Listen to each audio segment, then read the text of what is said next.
విజయనగరం వాసి ప్రముఖ సినీ నటి కరాటే కళ్యాణి సోదరుడు పడాల తారక రామారావు నిర్మాతగా నిర్మించిన రవం సినిమా త్వరలో ఓటీటీ వేదికపై విడుదల కానుంది.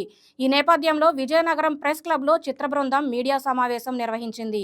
ఈ రోజు ఇక్కడ సమావేశం ఏంటంటే ఇంట గెలిచి రచ్చ గెలవమన్నారు. మేము ఆల్రెడీ ఇంట గెలిచి రచ్చ కూడా గెలిచినా మళ్ళీ కూడా ఇంకొక కొత్త రంగంలోకి అడుగు పెడుతున్నాము. తారక్ ఫిల్మ్ హౌస్ అని మీరు బ్యాక్ సైడ్ బ్యానర్ ఉంది చూడండి.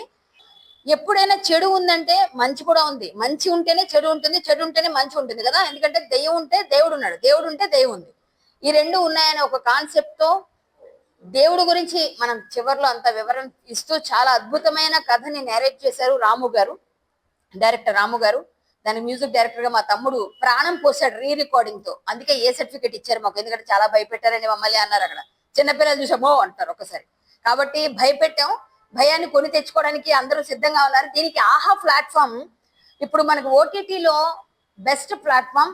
అంత తొందరగా వాళ్ళు యాక్సెప్ట్ చేయరు, అంత తొందరగా పెట్టరు, కానీ సినిమా బాగుంది అని చెప్పడానికి ఇది ఒక మనకి మంచి తార్కాణం.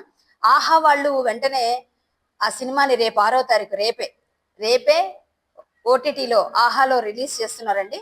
సో వాళ్ళకి ధన్యవాదాలు తెలియజేసుకుంటూ, తమ్ముడికి టీంకి మా అందరికి మీ అందరి బ్లెస్సింగ్స్ ఉండాలి. మనం ఇక్కడే గెలవాలి. విజయనగరం విద్యలనగరం పైడితరం ఆశీస్సులతో ఇక్కడే రేపు సినిమా ఓటీటీలో వస్తుంది. మీ అందరూ ప్రమోట్ చేయాలి, మన విజయనగరం వాసులందరూ చూడాలి అని మేము ఈరోజు ఇక్కడికి వచ్చి మీ అందరి ముందు ఇలా కూర్చున్నాం. ఇంత మంచి అంటే ఒక మంచి సినిమా తీస్తూ ఇంకొక 2 సినిమాలు కూడా ఆల్రెడీ వెబ్ సిరీస్ 2 రెడీ అయిపోయినాయి. ఇది 3 అయినాయి టోటల్ గా. ఫస్ట్ ఇది, ఇంకా 2 వెబ్ సిరీస్ కూడా తొందరలో ఉన్నాయి. అది కూడా మీ అందరిని అలరిస్తాయి. మంచి మంచి సినిమాలు తీద్దాం. ఆహాలో వస్తున్న ఈ సినిమాని ఆశీర్వదించండి. ఈ రోజుల్లో సినిమా ఎంత కష్టమో మీకు తెలుసు. ప్రజలు ఎవరు కూడా థియేటర్స్కి రాలేని పరిస్థితి.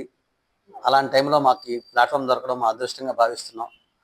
సో ఈ సినిమాని మీరు ఖచ్చితంగా చూసి, 3 పాటలు ఉంటాయి అందులో. ఒక పాట నేనును మా స్టూడెంట్ సుదీక్ష పాడింది, ఒకటి మా తమ్ముడు పాడాడు ధీరచంద్ర, ఇంకో పాట రజిత రాయపురుల అమ్మాయి బాగా పాడుతుంది, అమ్మాయి పాడింది. సో అద్దంకి శ్రీనివాస్ గారిని మంచి సంస్కృత పండితులు, వారు మా టైటిల్ సాంగ్ రవం పాట రాశారు. రాజు తప్పేట అతను మా అన్నయ్య, ఆయన ఒక 2 పాటలు రాశాడు. నేపథ్య సంగీతం చాలా బాగుంటుంది. రిలీజ్ ఏమో చంద్రబోస్ గారు, వివి వినాయక్ గారు, అలాగే శ్రీకాంత్ గారు రిలీజ్ చేశారు, హీరో శ్రీకాంత్ గారు. సో అవన్నీ కూడా మీకు త్వరలో అప్డేట్స్ వస్తాయి. మాది రేపు సినిమా ఆహాలో వస్తుంది. అందరూ చూసి ఖచ్చితంగా ఆదరిస్తారని మనస్ఫూర్తిగా మీ అందరి ద్వారా కోరుకుంటున్నాం. మీడియా చాలా గొప్ప పాత్ర పోషిస్తుంది ఎక్కడైనా సరే. మా సినిమాకు కూడా మీరు అదే సహకారం అందిస్తారని మనస్ఫూర్తిగా కోరుకుంటూ, మమ్మల్ని ఆశీర్వదిస్తే మీ అందరికి కూడా ధన్యవాదాలు. ఈ వీడియో మీకు నచ్చినట్లయితే లైక్ కొట్టి షేర్ చేసి మా వైకే టీవీ ఛానల్ని సబ్స్క్రైబ్ చేయండి.